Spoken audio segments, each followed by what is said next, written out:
Bonjour à tous. Alors, premier épisode de podcast. L'autre jour, j'étais avec une connaissance, on va l'appeler Mathilde, et c'était intéressant parce que je lui expliquais un petit peu ce que j'aimais faire dans la vie, c'est-à-dire mettre les gens en mouvement, créer du mouvement, le fait de rendre plus autonome et plus puissant, au sens de pouvoir, la possibilité de faire les personnes que je coachais. Et elle m'a demandé, mais pourquoi tu as cette approche? Parce que les gens que tu vas coacher vont venir te concurrencer après. Et sachez que Mathilde est très gentille, mais elle est aussi inconsciente. Mathilde est prisonnière d'un scénario, le scénario de la compétition intrasexuelle féminine ici, qu'elle projette sur moi.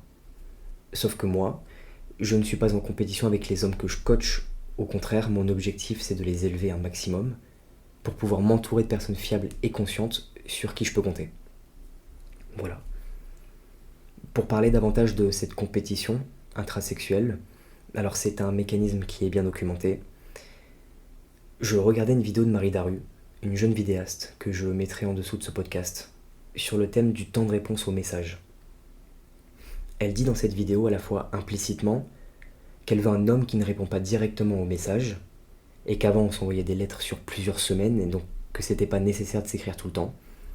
Et explicitement, elle dit le contraire, en affirmant que, je cite, « Si la personne met 4 jours à te répondre, soit elle parle à 40 personnes, soit elle le fait exprès. » Et elle le présente comme un signal d'alerte, en évitant inconsciemment une troisième vérité, ce qu'elle veut, c'est-à-dire un homme peu accessible et obsédé par sa mission de vie, qui répond pas non pas parce qu'il fait exprès, mais parce qu'il est tellement en train d'évoluer qu'il ne peut pas répondre. C'est littéralement l'archétype de l'entrepreneur millionnaire, mystérieux et blindé de thunes qui équivaudrait un petit peu à Lara Croft chez les hommes. Mais elle le dit pas. Elle ne dit pas qu'elle est attirée par ce type d'homme, pas explicitement, donc elle induit les autres femmes en erreur, et vu que c'est une figure publique, elle ne dit pas publiquement. Elle ne le dit pas, sinon les hommes autour d'elle prendraient du temps pour lui répondre, mais pas parce qu'ils sont occupés. Ils prendraient du temps pour lui répondre afin de lui plaire. Et ça lui déplairait. Parce qu'elle veut quelqu'un qui ne répond pas non pas pour lui plaire, mais parce qu'il fait le travail sur lui. Est-ce que vous voyez la nuance? Alors c'est de la psychologie. Danielle Funenbaum, une psychologue, en parle dans son livre « Femme désirée, femme désirante ». Si une femme te dit ce qu'elle aime, tu vas le faire pour lui plaire, et ça va lui déplaire, consciemment ou inconsciemment. La mythique phrase du « sois toi-même » fonctionne véritablement, mais on n'a pas le message sous-entendu qui va avec, qui est « arrête de vouloir plaire ». Et surtout, arrête de vouloir plaire aux femmes quand t'es un homme. Arrête. Fais les choses pour toi. Fais les choses parce que tu es obsédé par ton évolution et par ta mission dans la vie. Et c'est tout. Allez voir sa vidéo, c'est intéressant. Elle parle vraiment depuis une couche normative épaisse et ça se ressent. Et il y a des contradictions. Bref, c'est ma petite aparté.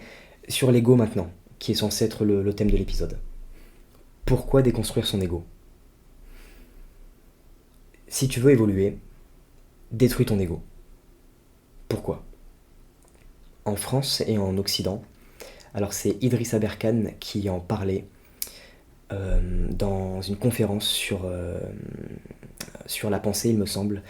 Et en Occident, on considère que la pensée est une cathédrale qu'il faut absolument ériger, et ériger le plus haut possible. Avoir le plus de tout. La plus belle maison, le plus de connaissances, le plus beau métier, la plus belle femme, le plus bel homme, le plus beau stylo. Et on se retrouve avec les plus beaux névrosés. En Orient, dans certaines cultures, ils s'en battent les couilles. Pour eux, il faut méditer simplement, créer un trou noir, et justement faire disparaître l'ego dedans. Et ça, c'est une qualité inouïe.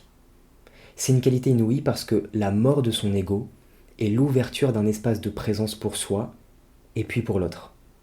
On gagne en présence pour soi et pour l'autre. Les gens aiment profondément être écoutés, mais pas juste être écoutés. Être écouté en pleine présence par un vrai cadre qui peut l'accueillir. Donc l'espace de présence, la destruction de son ego. L'ego, c'est le moi-je, c'est ton auto-jugement, et il faut comprendre que c'est pas une identité, comme on a voulu te le faire croire, mais que c'est juste un outil. Je le répète, l'ego n'est pas ton identité, c'est un outil. Alors, comment déconstruire son ego, son moi? Premièrement, en comprenant qu'on a plusieurs moi. La multiplicité du moi est la première mort de l'ego. Le moi réputationnel, le moi victime, guérisseur, défensif, expert, le moi sauveur, social, actif, méritant, central, tout-puissant, bruité, le juge, le moi sportif, et ils sont tous en nous. Et en plus d'être tous en nous, ils sont tous vivants et peuvent être attaqués par n'importe quelle situation de la vie, à tout moment, par n'importe qui et n'importe quoi. Exemple. Tu es un plombier, quelqu'un vient chez toi et te dit que la chasse d'eau est mal fixée. Bam! Ton moi expert est attaqué. Deux cas. Soit tu ne réagis pas, soit tu réagis, voire tu surréagis. Et là, il y a du travail, voire du gros travail introspectif à faire sur la déconstruction de ce moi, de cette partie de l'ego. Quand je dis que c'est l'ouverture d'un espace de présence pour l'autre, si tu le prends à la légère, le fait que ta chasse d'eau soit mal fixée alors que tu es plombier, la personne en face de toi va être mieux accueillie. Et si tu fais un travail profond dessus, elle va le sentir. Et plus le travail est fait en profondeur, plus tu es profondément accueillant. Mais pas que pour l'autre, aussi pour toi. Parce que tu vas mieux accueillir la situation, donc tu vas intrinsèquement, mieux te sentir vis-à-vis de cette situation. Je répète, pas que pour l'autre, pour toi aussi, parce que tu vas mieux accueillir pour toi cette situation. Alors, en parlant de situation, je vais te citer plusieurs situations, plusieurs rites de déconstruction du moi. Je t'invite à y être attentif et mettre le podcast sur pause lorsqu'un souvenir te vient sur l'une de ces situations. Pourquoi ? Pour que tu puisses écrire dessus, le sortir de ta tête et ensuite le travailler. C'est parti. Tomber amoureux et se rendre compte que c'était qu'une projection. Vivre une situation de perte de contrôle totale, que le moi soit mis en péril par cette situation de perte de contrôle totale. Le rejet non justifié. Se regarder dans la glace après avoir blessé quelqu'un. Se rendre compte qu'on a juste joué un rôle. Perdre dans un domaine que l'on maîtrise, où l'on était sûr de gagner. Être remplacé, oublié. Expérimentation de l'injustice et de l'arbitraire. La confrontation au silence. Quand quelqu'un arrive à lire en toi ce que tu ne voulais pas qu'il lise. Être confronté à la lenteur, à l'attente. Quand un compliment ne te fait plus rien. Faire quelque chose de bien sans que personne ne le voie. Quand tu n'as plus besoin d'avoir raison. Quand tu comprends qu'aider les autres, c'est juste aider ton ego. Quand tu n'as plus besoin de te raconter. Quand tu acceptes que le travail sur soi peut être une stratégie d'évitement. Quand tu arrêtes de répondre dans un conflit. Quand tu laisses quelqu'un penser mal de toi sans rien corriger. Quand tu accueilles la honte.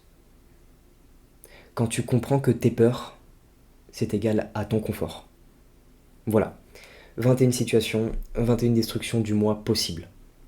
Toujours les mêmes outils que je recommande pour travailler sur cela. Tenir un journal écrit, très important, quitte à déchirer les pages s'il le faut, mais écrire. Activer la métacognition, la conscience de soi, le travail du cortex préfrontal, et venir explorer cette multiplicité du moi. Conscientiser que c'est un outil, pas une identité. Cela rendra donc service aux autres, mais aussi et surtout à vous-même. Ne pas oublier que l'on attire ce que l'on vibre, ce que l'on est. On accueille mieux les autres parce que l'on s'accueille mieux soi-même d'abord. Vous pouvez conscientiser que cela s'adresse également à toute pratique sportive pour tout niveau d'implication chez toute personne. Surtout celles et ceux qui n'arrivent pas à accueillir certains pôles de leur sport. Je vous laisse méditer là-dessus.